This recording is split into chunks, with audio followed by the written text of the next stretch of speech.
some, and I know that the MTA does a lot of research in this area. Were they involved in the most No, recent discussion? Not in the Were they most at recent table? one, no, Oh. no.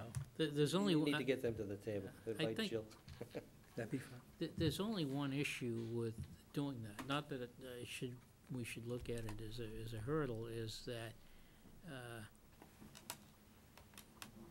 when you start to follow what the employees put up, then you might be going down a path that you regret tomorrow, the next day, or next year. Well, you're not gonna do it without due diligence, but, I mean, No, I didn't mean from that point of view. It's just that now next year, they're running off another direction too, so. Yeah. We don't have to I think, ever adopt it. think we need to take a position that we certainly can look at it and offer it, but it ought to be coming from us. Sure. I No, I think, agree with that. Yeah. we've gotta maintain that position, and we'll never be able to manage this thing. I yeah, agree.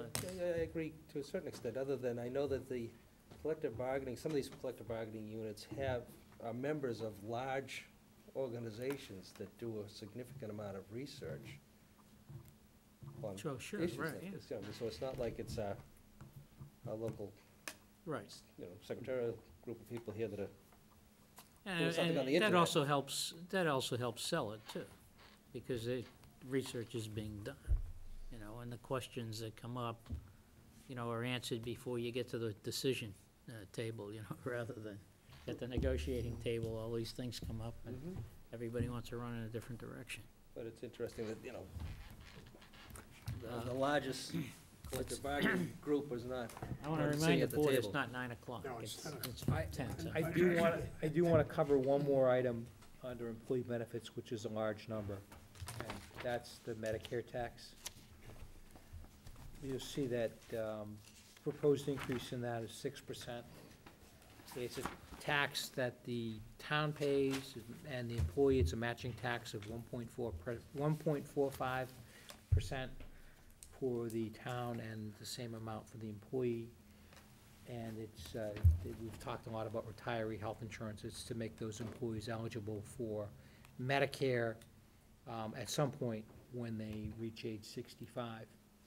It's interesting because you look at the increase in it and you wonder what the driver is. And the driver is the fact that it's your payroll, your gross payroll, but there are also certain employees, depending upon how long they've been with the town, are exempt from the tax.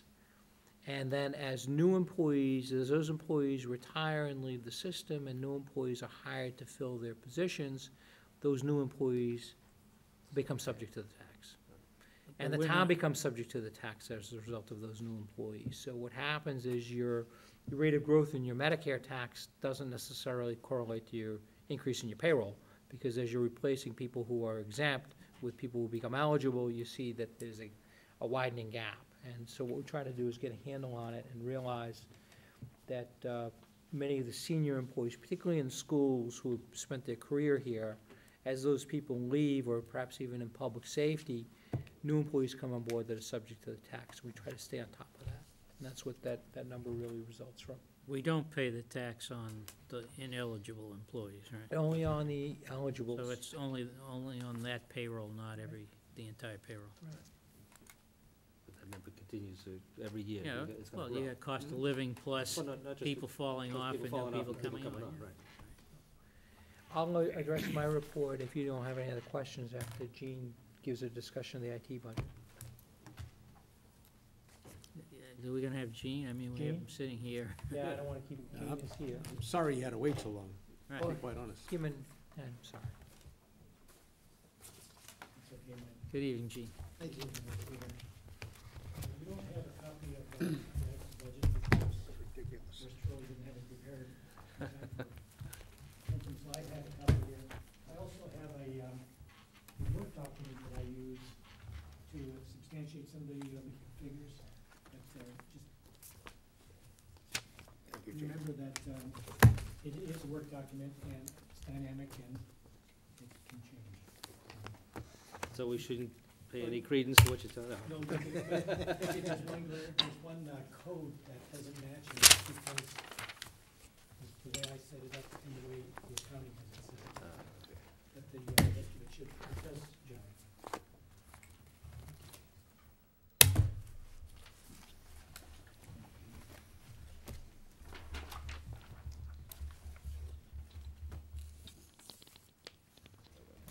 Okay, do you want me to just, start? Just go right in, okay.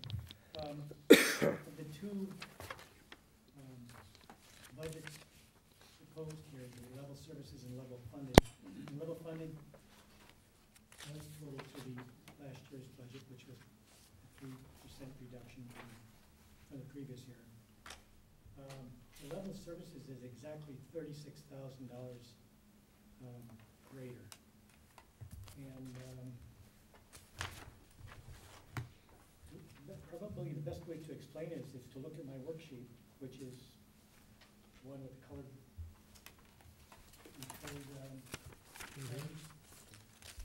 worksheet. Thank you. That's a worksheet that I have to try to quantify the annual cost of some of the items that we have, the expense items. And the green lines are ones that are added for fiscal year 2011, and the ones that are in the tan colored those are ones that are they're placeholders. They were there last year, and I removed them because they're just a work in progress. And so, if you look, there's the distribution of the expenses is a little different from last year. But if the two items that are highlighted there, 26,000 and 36,000, is the amount of the difference. And they both refer to replacement of our fleet of computers. And we have, the top line there, the 26,000 is a replacement on a 5-year cycle. A lot of our equipment is coming due 5 years this year, and the maintenance service agreements from the manufacturer, the maximum limit is 5. So we will be running without a maintenance service agreement at the time. Down below the $10,000, that's most of those, with the exception, I think, of 4, are computers that there are service agreement extensions for some computers at the police station. That's based right up to quote. Actually, it's about $40 off. I think it was $10,046.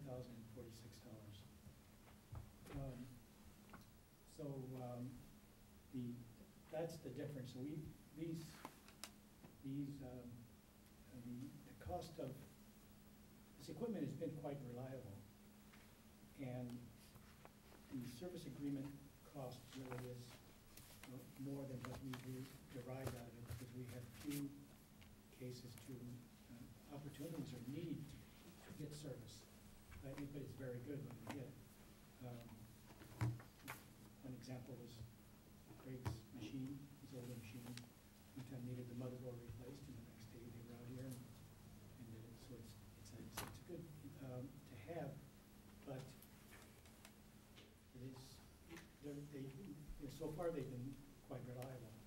Excuse me, As they age, I don't know that they're going to continue that. the $26,000 is the replacement and service agreements on each one? No, That's just they're replacement? two different things. The service agreement, that's on the 40 computers that still have a remaining life on them that can be, that the service agreements can be extended. The other, we have about 101 PCs, fire department, police station in here. And most of, 60 of them have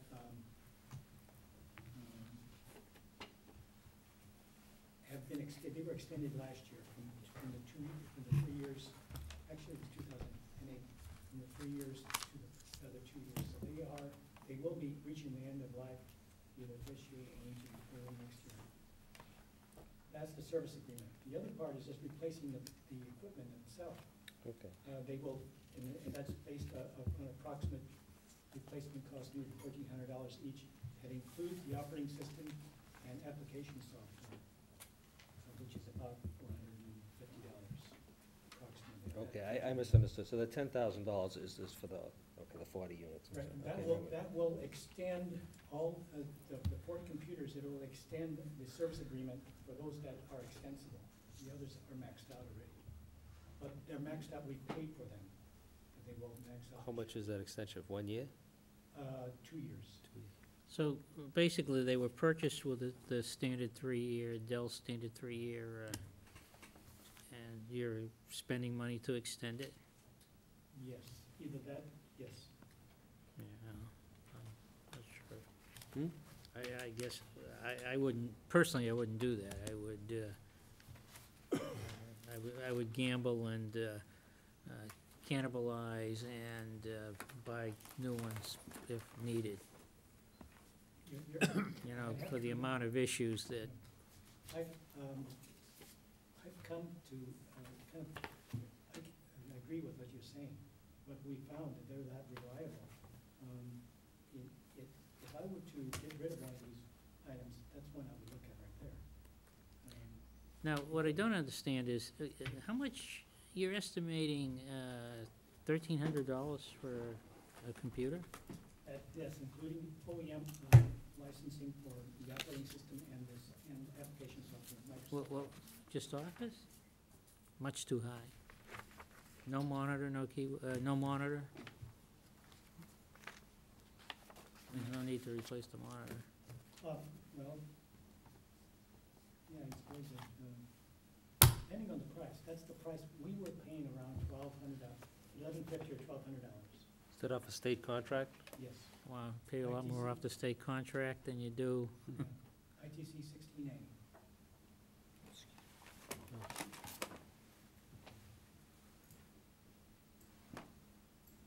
That might be, that's an estimate, maybe. It's just, I mean, that's a lot of money to pay for a box today from Dell. An Optiplex, which is what you're buying. You only use Office Basic, right? No, we have Access. What? No, we have Microsoft Professional. And why do you have that? Well, one time we were using Access over here, and we moved away from that, so maybe we don't need that. We had Access for our trash database. We use it for GOTMS, which we maybe not gonna have, but I'm not sure. And why don't we have an open license with Microsoft? We do. We do. So why would we be, We started doing that about 2 years ago. so why wouldn't we just maintain the open license and then? I mean, That's a good point. You're right, the productivity software, that should be, it's about $300. Should come off of that. We could maintain that license. yeah, I guess I was thinking, I know that I just priced up a number of computers over the past week for customers, and Dell's selling the OEM version of Microsoft Office Basic, which is Excel, Outlook, and Word, and it's like $99 or $98. Yeah, and then, a box with 4 gig of RAM, and are you buying Windows 7 now or not? Not yet. No, we're still with, Windows 7 downgraded to XP with Windows 7 license. Well, even at that, they get an extra $60 for that. Still seems to be very high. And That being said. I'd like to look at this. I know, but that being said, I think it's important to. No, I you have know, no right, problem with. Get into the cycle, a 5-year yeah, cycle. Yeah, and- no problem with that at all. Right. It's just, if we're using a state bid list for that, I'd like to see the state bid list. It seems like, You might want to get on it.